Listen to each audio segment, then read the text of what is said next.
انسانی زندگی میں بعض لوگوں سے تعلقات اس حد تک بڑھ جاتے ہیں جنہیں کسی رشتے کا نام تو نہیں دیا جاتا لیکن انہیں نبھانا ضروری سمجھا جاتا ہے۔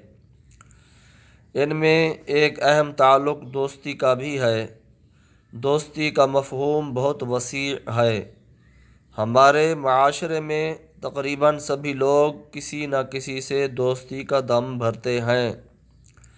روزمرہ کے مشاہدات اور تاریخ کے مطالعہ سے بخوبی آشکار ہوتا ہے کہ بہت سے لوگ اچھے دوستوں کی وجہ سے دنیا میں بھی کامیاب رہے اور آخرت کی بھلائی والے کاموں میں بھی لگے رہے، جبکہ ایسوں کی بھی کمی نہیں جو برے دوستوں کی وجہ سے دنیا و آخرت کی بربادی والے راستے پر چل نکلے۔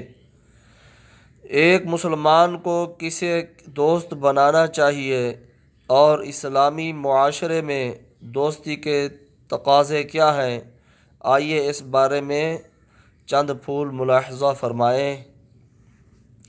دوست بنانے سے پہلے یاد رکھیے، دوستی کے نتائج فقط دنیاوی معاملات تک ہی نہیں ہوتے، بلکہ اس کا بندے کے دین اور آخرت پر بھی اثر پڑتا ہے۔